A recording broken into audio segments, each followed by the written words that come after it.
Hello and welcome to the Art of Decluttering podcast. I'm your host, Amy Revell. I'm so glad that you're with me today. I think today's topic is going to be relevant to so many of us. We're talking about doom rooms. I published a podcast episode in 2023 called Doom Boxes. And Doom Boxes are those places where you gather all the random stuff and you put it all together in a box or a bag. And you have all the best intentions that you're going to get back to it, that you're going to sort it through, that you're not just putting it in there forever. It's not going there to die. You have the intention that you're going to go through that doom bag or that doom box. But ultimately, it's full of paperwork and random stationery and Nerf gun bullets and lip balm and hair clips. And it's full of such random stuff that every time you look at it, you're just completely overwhelmed. And one of the requests that came out of that episode was from Andrea in New Zealand. And she said, okay, we've talked about doom boxes, Amy, but I need you to talk about what to do when you've got a doom room. And I think traditionally we've called these doom rooms junk rooms, spare rooms. They are places where there's a whole room and it has no specific purpose, or it is not being used for a specific purpose. And ultimately delayed decisions and things we don't know what to do with get thrown into that space.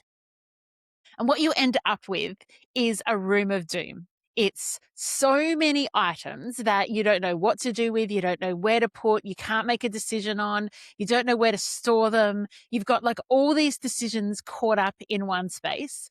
And I know Andrea's not alone in wanting to know, like, how do I tackle this whole room where the whole room seems overwhelming? We talked about doom boxes sometimes being helpful, that usually they're unhelpful because it means that you put things in there and you never ever go back to it. But sometimes it's helpful if the clutter is spread out rather than looking at, say, a whole kitchen bench and thinking, I really have to go and deal with that whole kitchen bench. If you can slide all of that into an open container and then sit down and make the decisions about what is in that container, it can be really helpful. When you're dealing with a doom room, though, you kind of walk in, you're like, now I absolutely don't know where to start, because the doom room, more often than not, is full of doom boxes. And so it's just completely overwhelming. Until about 18 months ago, I had never had a doom room in any house that we'd been in. We'd never been in a house big enough to have a spare room. But the house that we're in now, we've been here about 11 and a half years. It's a 4-bedroom house and we only really need 3 bedrooms. So what we've had is the 4th bedroom has been Cal's office for years and years and years. And what we found is Cal works in family services and also works in our church. And there's lots of private conversations that he needs to have and parent coaching. And he really wanted a space that could just be for him, that wasn't so connected to like the bedrooms on the other side of the wall where there just wasn't any privacy. We built him a pod, which many of you know about, and it's awesome. It's just like I can see it from where I'm sitting now. It's a great little space for him. It's his office. He plays music in there. And so that freed up what was our 4th bedroom. We'd been trying to decide what to do with that space. We were like, do we make it a music room? Elijah and Cal are really into their music. We've got lots of guitars. We've got a piano. Like, do we do that? I thought about turning it into like a media room so that Jesse and his mates can sit and watch the basketball together whenever they want to. He said, I'm quite happy to keep doing that in the lounge room. I thought about moving my office in here and went like, could that be a good option for me? And then decided actually I liked the openness of where I am at the moment, which isn't in a room specifically. It's just in like what we think was an enclosed veranda. We're in quite an old house, and this enclosed veranda is long and skinny, but works fine for my office. And then we've kind of just accumulated stuff in that spare room because it didn't have a purpose. And so when we've renovated over the last couple of years, anytime we've got storage containers, furniture that we're no longer using, we've got leftovers, we've got these unmade decisions, they tended to come into the spare room. What I've tried not to do is call it a junk room. I think once you label a room in your house the junk room, it's pretty hard to turn back from calling it that. And it just fulfills its purpose every time you put something in there. So we've been really nutting out, like, what do we do with this spare room? A couple of weeks ago, I made the decision I'm going to turn it into a podcast studio. And so that's where I'm recording from today. That's where you'll see me each week from now on. But that required every single item that was in here that we hadn't made decisions on, that was kind of in the holding zone of the spare room. we've had to make decisions about. And so, what I wanted to go into with you today is my experience of having a Zoom room and how we've gone through the last couple of weeks of actually clearing this room out and making it specific and purposeful, which I've really enjoyed. But it's been hard. There's been lots and lots of decisions that we'd otherwise put off and was hard to make the decisions around. One of the challenges for our family is we don't have a garage, we don't have a shed, we don't have a carport, we don't have storage built in within the house, we don't have underhouse storage. And so lots of things that other people might store in their shed, like tins of paint, have been in this spare room, which is, obviously a lot more because we were renovating. But lots of things have been in here that someone else might go, oh, that's great, put that in the shed, like a chest of drawers. They might use that in other spaces, but we just don't have that option. So what we found is that there were some large items that were still really good condition, but we knew we didn't need anymore. We just didn't know what to do with them. So one of the things was a big chest of drawers and two side tables that we'd been using in our master bedroom for about 12 years. And then with the new configuration of our bedroom, we actually decluttered heaps and realized we didn't need to keep as many towels, sheets, clothes. And so we reduced that so much that we didn't have any need for this large chest of drawers and side tables. And so we've been deciding what to do. And I was so excited. I found out just this week that our neighbor was looking for some extra storage. So the boys got home one night after school and carried this big thing over to our neighbor's house. And so that has gone. Some other things that were in our room is items that we thought we might continue to use. So we had one pedestal fan and we also had a portable air conditioner. And both of those items we hadn't used at all in the last 12 months because we bought some bladeless fans. We found that those are really good for sleeping. They're quite quiet. And then they don't gather as much dust, which I was just sick and tired of taking the frames off pedestal fans, cleaning all the dust off and putting the frames back on. Both of those items, one we returned to the friend that we borrowed it from, and the pedestal fan we actually donated. Now, for me, I mean, I love decluttering, so I think for me it was probably an easier task than for most of you. However, I found it really hard, so I empathize that this is not an easy task. The pedestal fan, we created a pile in our entrance and said, all right, we're just going to donate as much as we can. And from that, heaps of IKEA containers. I mean, if you want some good quality IKEA containers, go to Savers in Greensboro at the moment because I have just donated a heap of things there because there were storage units that had changed around as we moved the purpose and the spaces that we were in. And so storage furniture went, storage containers went. There were just so many things in this space that we didn't use anymore. Or what you might find in your Doom rooms is items that you want to keep, you just don't quite know where to put them. So what we had in here is a big tub of framed photos of the kids when they were little and some photo albums. Now, it was heavy and it's big, and I want to keep the photos. Like, they're really important to me. I love them. I want to keep them. But what I don't need to do is keep all those frames. And most of the frames I don't really like anyway. So I've created a little project box with all of those frames in it, and I've put it aside and I've put it in a space that it's annoying for me. I've put it near where I keep my shoes in my bedroom so that I can go through, take the photos out of the frames, keep the photos, and I'm going to donate all those frames. Some other things that were in this room were like pool inflatables. So Cal's parents have had a pool. Our kids are way beyond ever wanting to go swim at the grandparents' pool, like they're adults now. So that's not very attractive to them. And so we were able to get rid of any inflatables that we had.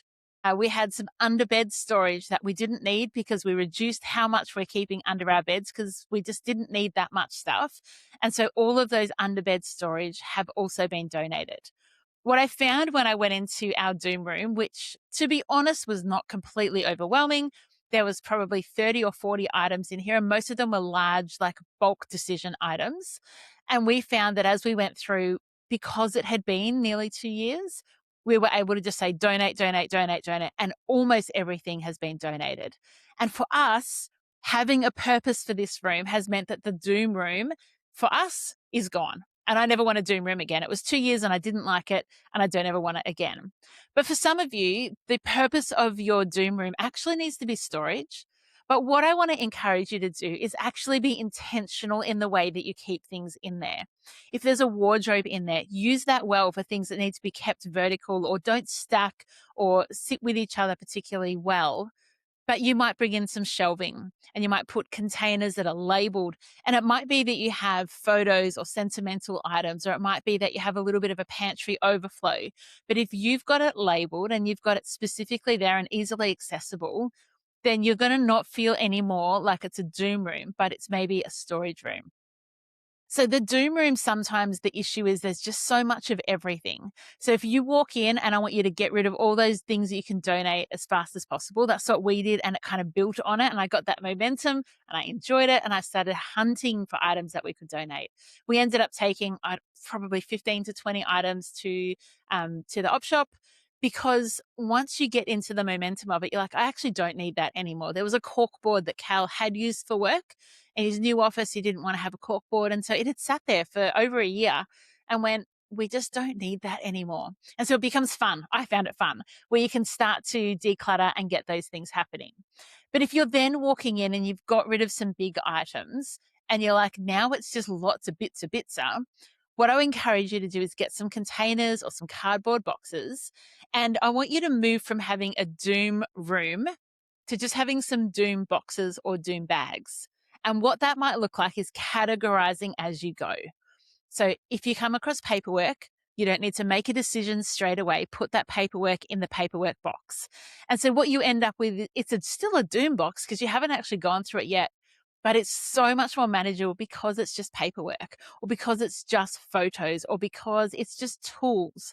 And as you go through and you actually start to categorize, instead of it being this overwhelming room where you don't know what to do with any of it, you can sit and go through just the paperwork, or you can sit and go through just the baby photos. And this can be really, really helpful so you can see what you have. Sometimes what I find in a doom room is there's just a whole lot of linen, and it might be bed sheets for beds that they don't have anymore, or the bottom sheet got a hole in it and we kept the top sheet for some reason. We don't really know why. And so once you start to see it all together, you go, oh, we just don't need all this excess linen. Whereas if you just pulled one piece of linen out, you might think, well, one extra top sheet's not a bad thing. But when you realize that it's 7, you've got a little bit more context and can make some really wise decisions from that. And so I think in doom rooms, it's important to have a purpose for what you want that doom room to actually be, and to just get rid of some stuff. If it is a junk room, if it is a spare room that has accumulated lots of quantity and you're not using it, it's probably time for it to go. If the spare bed gets used less than maybe a dozen times a year or half a dozen times a year, maybe it's time to get rid of the spare bed. You might keep a mattress. Do you need a whole bed? If you don't use the exercise equipment in your doom room, maybe it's time just to let go of the exercise equipment and think, well, I'm not using it in there, or pull it out into a space that you are actually going to use it. If you're stuck with a doom room, just one bite at a time. Get rid of those donations, make a purpose for it, and categorize so you can make some good decisions. And I need your help. One thing that we haven't come up with a solution for is guitar cases. So the guitar cases were previously kept in this room when it was Cal's office. In his current pod, there's absolutely, it's quite a small pod. There's no room for all the guitar cases. I think we've got 5 on the go at the moment. And I don't know what to do with them. We don't have somewhere that we can just put guitar cases. So I need your help. If you've got any ideas for these empty guitar cases, so we kind of need to keep them. The guitars are often taken out of the house and used.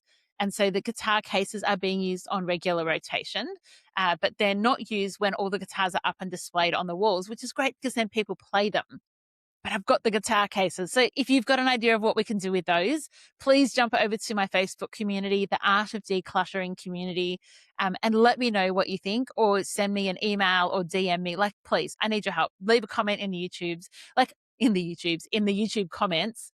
Let me know, what should I be doing with these guitar cases? Because they're not coming back into the studio. I want this space to be just the studio, a calm space that you can come in and be creative in. But those guitar cases they've got me quite stuck at the moment. I hope that's helpful. If you too have a doom room, work through some of those processes and see how that space goes for you. Maybe you're going to turn it into a sewing room, a reading room, maybe it's a playroom for the grandkids, but have a purpose, because that's going to really drive the decisions that you make and make you more ruthless when you know why you're doing it. I hope that's helpful. Until next week, enjoy the freedom.